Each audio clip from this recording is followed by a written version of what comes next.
Bonsoir mesdames et messieurs, bienvenue dans cette nouvelle édition de l'information. Merci de choisir la TV7, installez-vous confortablement. Les titres, les voici. Nous nous intéresserons aux médias, plus précisément aux organes de presse écrite et celle en ligne.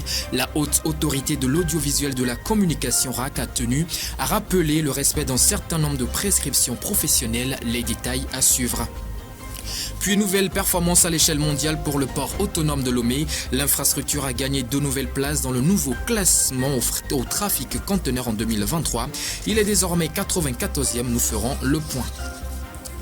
À l'étranger, alors que la France a annoncé en fin de semaine dernière le retrait de ses soldats du territoire nigérien et la fin de la coopération militaire avec le pays, les États-Unis, quant à eux, ont annoncé étudier toutes les mesures futures concernant leur présence militaire au Niger.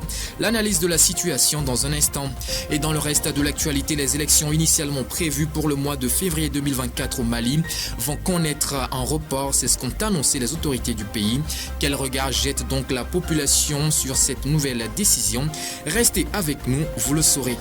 C'est tout pour les grandes lignes de ce soir. Le développement, c'est tout de suite. Rebonsoir et bienvenue. Le Togo continue par récolter les lauriers des différentes réformes entreprises pour renforcer la performance du port autonome de Lomé. Dans le nouveau classement trafic conteneur en 2023, le port du pays a gagné 2 places et est désormais 94e à l'échelle mondiale. On voit cela dans le reportage qui suit. Il est signé Bernard Quinvy.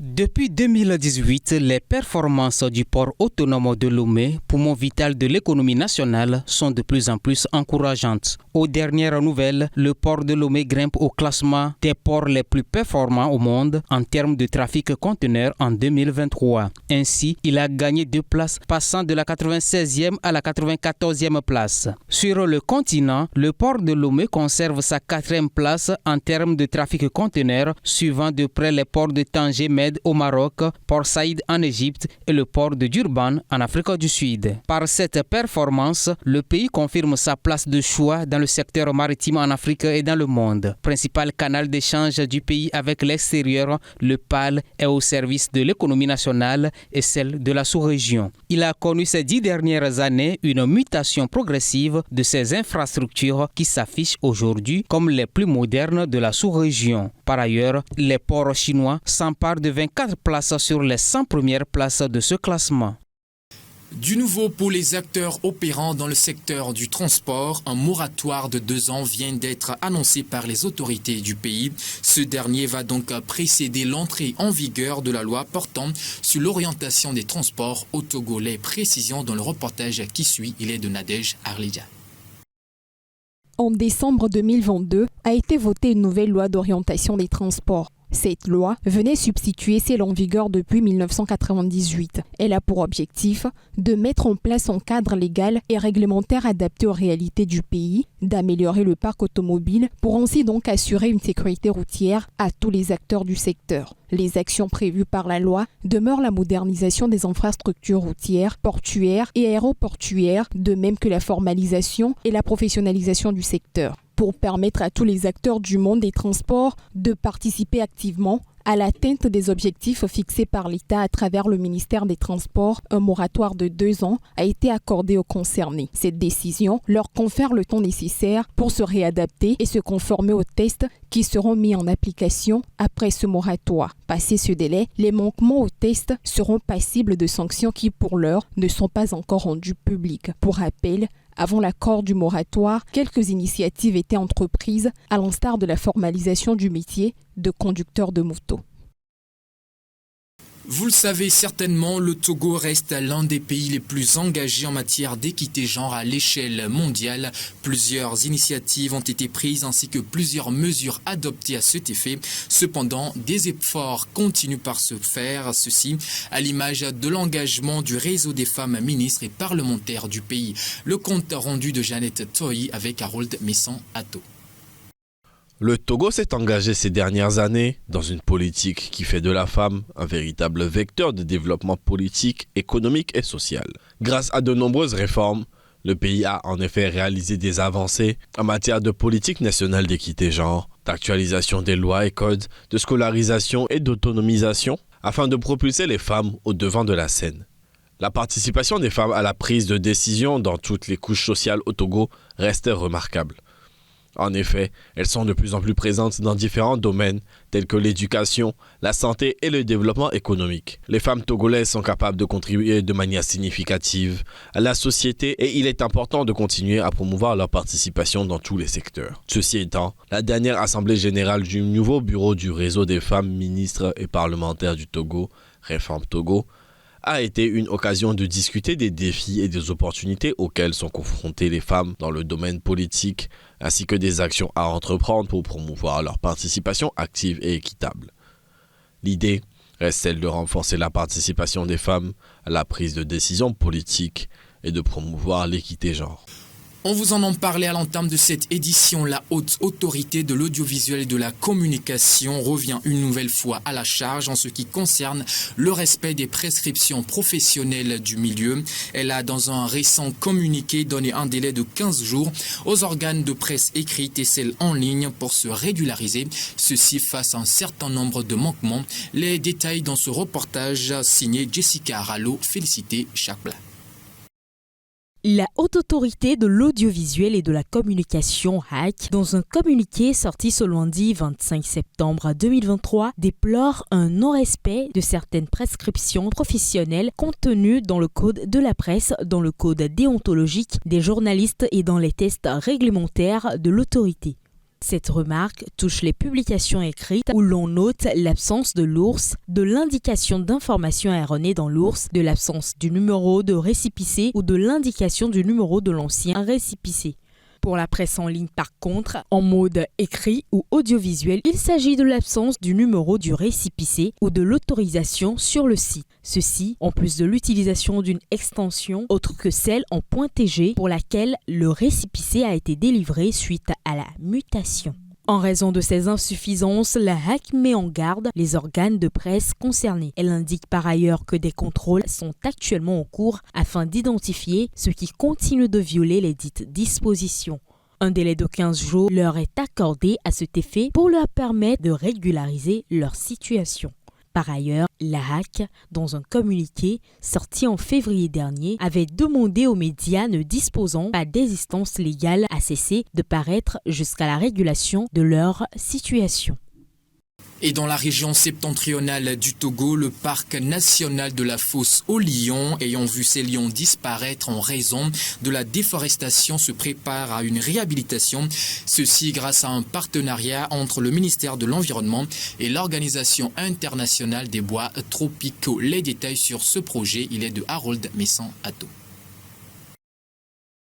Dans le nord du Togo, le parc national de la fosse aux lions se bat contre une crise sans précédent. Cet espace de 1650 hectares, niché entre les préfectures de Tone et de Tandjouaré, a vu disparaître la majesté des félins depuis des années. Les lions qui régnaient autrefois ont lentement disparu, victimes de la déforestation, de la culture intensive et de la chasse. Face à cette situation, le ministère de l'Environnement, en partenariat avec l'Organisation internationale des bois tropicaux, a lancé un projet visant à redonner vie au parc et à réintroduire les lions dans leur habitat naturel. Cette initiative démarre avec un inventaire complet de la faune qui servira de base à une restauration ciblée. De plus, des zones spéciales seront créées, offrant un environnement propice au retour des lions et à la réhabilitation de leur territoire. Créé en 1954 en tant que forêt classée, le parc national de la fosse aux lions était autrefois un refuge pour une multitude d'espèces sauvages, y compris les lions. En 1988, on recensait par exemple entre 47 et 60 éléphants dans le parc. En 2015, l'Union internationale pour la conservation de la nature, UICN, a dû constater sa disparition emportée par l'expansion des activités agricoles. Aujourd'hui, l'effort de réhabilitation de la fosse aux lions représente une lueur d'espoir pour la biodiversité au Togo.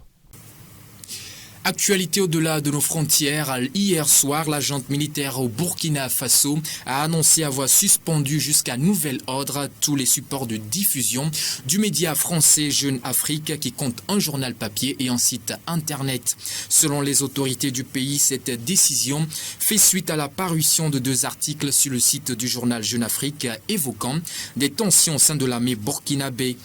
Un premier article publié jeudi dernier qui alléguait qu'au Burkina Faso, la grogne monte dans les casernes, suivi d'un autre intitulé au Burkina Faso, toujours des tensions au sein de l'armée, publié lundi. Selon le gouvernement burkinabé, ces affirmations faites à dessein, sans l'ombre d'un début de preuve, n'ont pour seul but que de jeter un discrédit inacceptable sur les forces armées nationales et par-delà l'ensemble des forces combattantes. Après que la France ait annoncé le retrait de ses 1500 soldats du territoire nigérien d'ici la fin de l'année, les autorités américaines ont quant à elles vouloir étudier toutes les mesures futures en ce qui concerne leur présence militaire au Niger. La voie diplomatique sera privilégiée, affirme-t-elle. Après l'annonce du retrait des troupes françaises du Niger, les États-Unis vont étudier toutes les mesures futures concernant leur présence militaire dans le pays. C'est l'annonce faite ce lundi par le secrétaire américain à la Défense, Lloyd Austin, lors d'une conférence de presse dans la capitale kenyane, Nairobi, où il est en visite. Nous souhaitons vraiment qu'une solution diplomatique soit trouvée au Niger. Nous voulons voir une fin pacifique à la crise et, plus important encore, le maintien du gouvernement diplomatiquement élu dans le pays. Ainsi, tout en donnant une chance à la diplomatie, nous continuerons à évaluer toute mesure future qui donnerait la priorité à nos objectifs en matière de démocratie et de sécurité. Et tous ces objectifs sont étroitement liés. Pour rappel, Washington, qui dispose d'1 millier de soldats au Niger, avait déjà annoncé le 7 septembre le transfert de quelques de ses éléments stationnés à Niamey vers une base aérienne plus au nord. Quelques jours plus tard, le 14 septembre, les États-Unis annonçaient reprendre leur vol de surveillance au-dessus du Niger, interrompu après le coup d'État. Restons dans la sous-région. Au Mali, la junte militaire au pouvoir avait initialement promis la tenue des élections présidentielles en février 2024, permettant ainsi le retour des civils au pouvoir. Mais cela ne sera plus le cas pour des raisons techniques. De nouvelles dates seront ultérieurement communiquées, ont affirmé les autorités du pays. Et pendant ce temps, quel est le regard jeté par la population sur cette nouvelle décision? On voit cela dans le reportage qui suit. Alors qu'ils s'étaient engagés à rendre le pouvoir aux civils, les militaires au pouvoir au Mali ont annoncé lundi le report de la présidentielle prévue en février 2024. Un report qui a aussitôt fait réagir la population malienne. Dans les rues de Bamako, il y a d'abord ceux qui ne comprennent pas cette décision. On a fait une première transition de 18 mois. On nous a dit que les problèmes vont être résolus et qu'on va aller aux élections. Ensuite, on nous a demandé d'accorder un peu plus de temps encore. On les a accordé encore 24 mois. Et après, on va faire un autre report pour une date ultérieure. C'est-à-dire qu'on ne sait même pas quand les élections vont tenir. Donc pour nous, franchement, c'est déplorable. Parce que l'un des principes de la République, c'est le respect de nos engagements.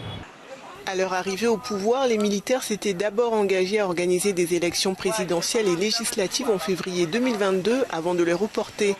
Pour ce nouveau report, les autorités expliquent que des raisons techniques empêchent le scrutin de se tenir à la date prévue. Pour certains habitants de Bamako, cette décision est tout à fait justifiée. Je pense que ça sera une partie, ça n'est qu'une partie remise. Ils mettront tout en œuvre pour pouvoir essayer de résolver ces problèmes techniques qui ont été énumérés et de pouvoir tenir les élections. Je pense à une autre date qu'ils ont même dit qu'ils vont faire un communiqué pour les. Mais maintenant, le plus important maintenant, c'est de pouvoir prendre la langue avec la communauté internationale, les partenaires, et essayer de s'appuyer sur des arguments aussi puissants, forts que ça, pour pouvoir nous éviter éventuels problèmes et sanctions et autres. Au-delà de l'annonce de cette décision, il est peu probable de pouvoir organiser des élections en ce moment. Il y a trop d'instabilité dans le pays. Depuis plus de 20 ans, le nord du pays est en crise. Le colonel Assimi Goïta ne pourra jamais résoudre ce problème en un an. Soyons raisonnables. La CEDEAO, qui avait levé ses sanctions après la mise en place d'un calendrier électoral fixant la présidentielle à février 2024, n'a pas encore réagi publiquement à ce report. Les conflits entre forces armées soudanaises et forces paramilitaires ont brisé bien de nombreux rêves de jeunes dans le pays, alors que certains d'entre eux ont décidé de se retourner vers d'autres options comme l'agriculture. L'avenir se dresse une fois encore incertain devant eux, comme le relate le reportage qui suit. À l'approche du mois d'octobre, les cultivateurs de dattes du nord du Soudan entament la récolte des fruits, s'assurant ainsi un revenu pour les mois à venir. Mais 5 mois après le début de la guerre entre les généraux rivaux du Soudan, l'infrastructure économique a été lourdement impactée. Par conséquent, les prix se sont effondrés dans l'industrie vitale des dattes, aux grandes dames des cultivateurs confrontés au manque d'acheteurs. Les prix des dattes sont bas car il n'y a pas de demande sur le marché, surtout cette année. Les acheteurs ont peur car le marché principal et le plus proche était à Khartoum. Nous essayons de trouver de nouveaux marchés, même si cela va nous coûter très cher. Avant la guerre, l'essentiel du commerce avait lieu à Khartoum. Aujourd'hui à Karima, où se dressent des milliers de palmiers dattiers, la récolte est menacée. Les producteurs exhortent les autorités à agir pour sauver la filière. Nous avons besoin que le gouvernement soutienne les agriculteurs et nous fournisse des conseils agricoles pour permettre l'utilisation de méthodes scientifiques dans l'agriculture, y compris la récolte et le stockage, afin de garantir une production de haute qualité. Les cultivateurs espèrent des investissements de l'État, mais ce dernier peine déjà à assurer la sécurité alimentaire des 48 millions d'habitants, notamment depuis que le Soudan a perdu ses 2 principaux pourvoyeurs en blé en raison de la guerre russo-ukrainienne. Et pendant ce temps en Libye, les autorités dans l'est du pays ont rendu officiel un dernier bilan relatif aux dégâts occasionnés par les inondations après le passage de la tempête Daniel. Et selon les chiffres communiqués, plus de 3800 personnes auraient perdu la vie dans cette catastrophe. Alors les précisions dans le reportage qui suit. Les inondations provoquées il y a près de 2 semaines en Libye par la tempête Daniel auraient fait plus de 3800 morts selon un nouveau bilan annoncé par Mohamed El Jarrah, porte-parole du comité de secours mis en place par les autorités de l'Est du pays. Ce chiffre ne comprend selon lui que les corps enterrés et recensés par le ministère de la Santé. Selon les statistiques du ministère libyen de la Santé, le dernier bilan fait état de 3875 décès confirmés. Le comité de secours précise que ce chiffre est largement sous-estimé car il ne comptabilise pas les corps enterrés à la hâte par les habitants dans les premiers jours qui ont suivi la catastrophe. Le Bureau de coordination des affaires humanitaires des Nations Unies et la Croix-Rouge libyenne maintiennent que le bilan s'élève à 11 300 morts. Selon le procureur général libyen El Seddik Al-Sour, les 2 barrages n'ont fait l'objet d'aucune maintenance alors que des fissures avaient déjà été signalées il y a 25 ans. 16 personnes ont été entendues par une commission d'enquête. 8 responsables ont été placés en détention provisoire, dont le maire de Derna, Abdelmonem El Raiti. Actualité sportive pour clore cette édition, l'information est tombée ce mardi. L'Algérie ne fait plus désormais partie des pays en lice pour l'organisation de la Coupe d'Afrique des Nations CAN 2025 et 2027. La Fédération de football du pays a annoncé avoir officiellement déposé un courrier de retrait auprès de la Confédération africaine de football. Les raisons de ce choix dans le reportage qui suit. Le comité exécutif de la CAF, l'instance africaine de football, se réunira mercredi au Caire en Égypte avant une conférence de presse de son président, le Sud-Africain Patrice Motsepe, au cours de laquelle il annoncera l'identité des pays hôtes des éditions 2025 et 2027 de la Coupe d'Afrique des Nations. Parmi les 5 postulants, on retrouve le Sénégal, le Botswana, l'Égypte, un trio composé du Kenya, de l'Ouganda et de la Tanzanie. L'Algérie figurait encore sur cette liste lundi, mais contre toute attente, le pays a annoncé ce mardi le retrait de sa candidature à l'organisation des éditions 2025 et 2027. Selon le communiqué de la Fédération algérienne de football, publié le même jour que l'installation de son nouveau président, Walid Sadi, cette décision est motivée par la nouvelle approche de la fédération qui entend se focaliser sur le football local. La FAF a toutefois réaffirmé dans la note son engagement indéfectible au profit du développement du football africain. J'ai envie d'aller au match sénégalais. C'est sur cette actualité sportive que se referme donc cette édition. Mesdames et messieurs, merci à vous de nous avoir suivis. Merci de rester fidèles aux différents programmes de la 7. Portez-vous bien. Demain, on se retrouve à la même heure sur la même chaîne.